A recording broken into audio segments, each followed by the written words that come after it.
बिस्मिल्लाहिर्रहमानिर्रहीम। अल्लाह ताला के फ़ज़ल करम और शुक्र के बाद आज की गुफ्तगू का आगाज़ करते हैं। मैं हूं काशिफ़ अहमद, आपकी खिदमत में आम आदमी की बात के साथ हाज़िर। आज गुफ्तगू का आगाज़ मरियम नवाज़ के एक ट्वीट से करते हैं।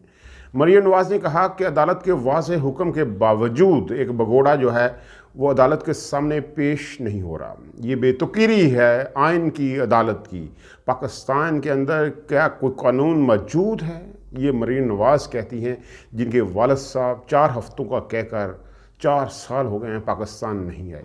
अदालतों का मजाक उड़ाया। एक स्टाम्प पेपर के ऊपर 50 रुपए का स्टाम्प पेपर है और उसके ऊपर उन्होंने ज़मानत दी कि नवाज शरीफ साहब वतन वापस आ जाएंगे।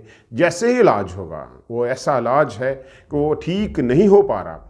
यानी डिस्प्रिन की गोली से जो प्लेटलेट्स ठीक हो सकते हैं, वो 4 साल से लंदन में मौजूद नवाज शरीफ के ठीक नहीं हो पाए और किसी हॉस्पिटल में वो पेश नहीं हुए, वो वहाँ गए नहीं, वहाँ इलाज नहीं करवाया और आज भी मौजूद है। और उनकी बेटी पाकिस्तान के अंदर सियासत कर रही है, अदालतों की तरफदारी कर रही है कि जिसको अदालत ने ज़मानत दी हुई है कि अपने बाप की जिम्मेदारी करनी है, इसलिए ज़मानत दी हुई है, वो आज अदालतों के सामने खड़ी है और इमरान खान के ऊपर तनकीद कर रही है। इमरान खान के साथ जो हुआ और अब आने वाले दिनों में अदलिया जो किरदार अदा करने वाली है, वो बहुत अहम है। तीसरा प्लेयर जो है वो कूद चुका है मैदान में। गेम बहुत इंटरेस्टिंग हो चुकी है। मैदान में तीसरे प्लेयर की जो आमद हो चुकी है, बहुत ज़ोरदार अंदाज में हुई है।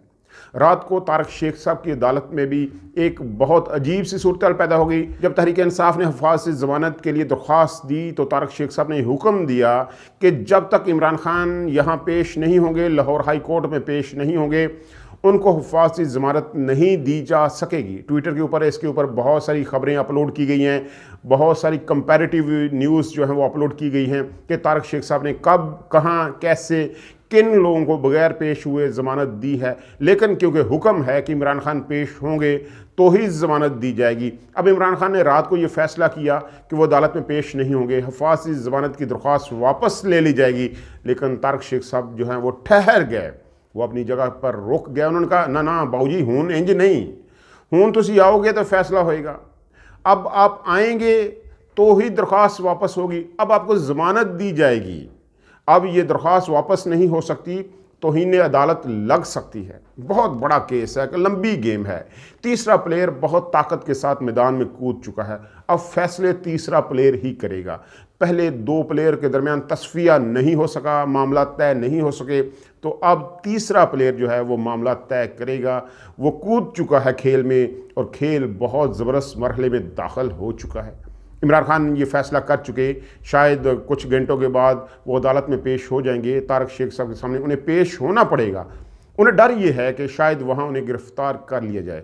क्या PDM की हुकूमत इमरान खान को गिरफ़्तार कर पाएगी, करना चाहती है? ये बहुत बड़े सवाल हैं। कुछ भी हो सकता है, मामला किसी भी तौर पर मुख्तलिफ हो सकते हैं, किसी भी पहलू के ऊपर बैठ सकते हैं। क्योंकि आज इमरान खान ने भी एक ख़त लिख दिया, सुप्रीम कमांडर को ये ख़त लिख दिया कि बाजवा साहब ने आइन से रुगर्दानी की, आइन के साथ खेले हैं। जो बातें उन्होंने जवेद चौधरी के साथ की हैं और जो बातें उन्होंने आफ्ताब इकबाल के साथ की हैं, ये आइन से गरदारी है। वो ऑडियोज़ रिकॉर्ड करने का कह रहे हैं, ख़ुद अपने मुँह से मान रहे हैं। उनके ऊपर आर्टिकल 6 लगना चाहिए, ये कार्रवाई करनी चाहिए। आप इस कार्रवाई का आगाज़ कर दें। ये बहुत बड़ा इनिशिएटिव है। आज ना होगा, कल ना होगा, लेकिन परसों ये हो जाएगा। कभी ना कभी किसी ना किसी की हुकूमत में कोई ना कोई हुकूमत तो ये जुर्रत करेगी और आर्टिकल 6 लग जाएगा। ऐसा होना है। अब सार आलम ने कहा था कि अगर आप बाजवा डॉक्ट्राइन से बाहर नहीं निकलेंगे, इसी में रहेंगे, तो आपका अंजाम यही होगा। जो आने वाली इस्टेब्लिशमेंट है उनके लिए पैगाम है कि अगर आप इसमें से, सर्कल में से नहीं निकलेंगे तो अंजाम आपका यही होगा। आपको घूम कर यहीं आना पड़ेगा जहां इस वक्त बाजवा साहब हैं।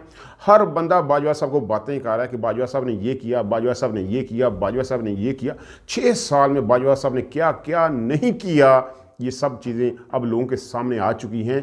तो अब सार आलम ने कहा कि अगर आप इससे बाज नहीं आएंगे, अवाम को उनका रास्ता नहीं देंगे, उनका हक नहीं देंगे, जंगल का बादशाह अवाम को नहीं मानेंगे, तब तक आपके साथ यही होगा। अब खुद बादशाह बनने की कोशिश करते रहेंगे, इसी चौक में आप आते रहेंगे। अब आपको इसी चौक में आना होगा। लोग अब बर्दाश्त करने वाले नहीं है। ज़माना बदल चुका, ग्लोबलाइजेशन हो चुकी है, मामला बहुत तब्दील हो चुके हैं।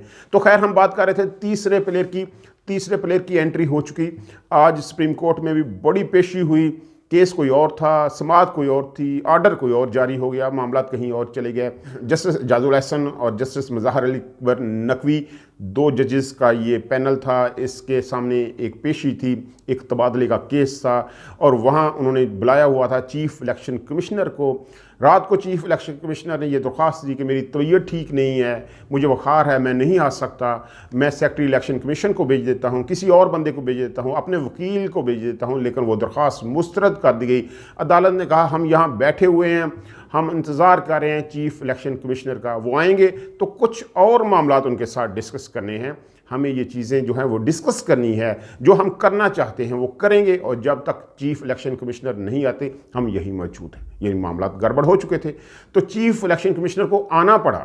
तो बड़ी सख्त सवालात हुए, बड़ी सख्त समाअत हुई, बहुत सख्त सवालात उठाए गए। मुज़फ़्फ़र अली अकबर नकवी साहब ने कहा कि आप वो सारे काम कर रहे हो जो आपके नहीं करने वाले, जैसे अदलिया कर रही है वो भी सारे वो काम कर रही है जो उसके नहीं करने वाले।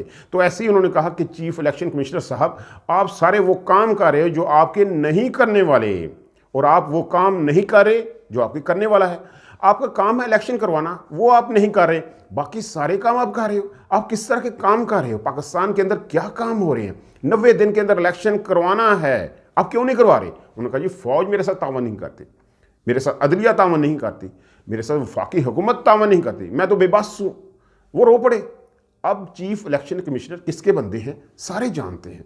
ये अब चीज़ें सब के सामने आ चुकी हैं कि नवाज शरीफ के साथ उनके कितने रिलेशंस हैं, कब से हैं, किन ने इनको अपॉइंट किया था, किसने कहा था कि खान साहब इनको लगा दें। बहुत काबिल आदमी है, काबिल आदमी है, जो कुछ अब तक कर चुके हैं तो काबिल आदमी ही कर सकता है। तो खान साहब ने बिलीव कर लिया, उसके बाद माना कि उनसे गलती हुई है, इस बंदे को लगाने में उनसे गलती हुई है, ये मान चुके हैं। बहुत सारी बातें खान साहब मान चुके हैं, लेकिन अभी बहुत सारी बातें खान साहब को माननी है कि ये भी उनसे गलती हुई है। तो चीफ इलेक्शन कमिश्नर आज सुप्रीम कोर्ट में रो पड़े, मैं बेबस हूँ, मुझे तो कोई काम करने नहीं दे रहा। अब यहाँ सवाल ये है, उनको कौन काम करने नहीं दे रहा, कौन नहीं चाहता कि 90 रोज़ के अंदर इलेक्शन हो, कौन बंदा है जो ये फैसले कर रहा है कि अवाम को उनका हक नहीं देना चाहिए, आइन को पाँव के नीचे रौंद देना चाहिए। कौन बंदा है जो पाकिस्तान के अंदर ये फैसले कर, कोई बंदा भी नाम नहीं लेता, हालांकि जानते सब हैं, ये सब जानते हैं कि वो ताकत कौन सी है जो ये सारे काम कर रही है।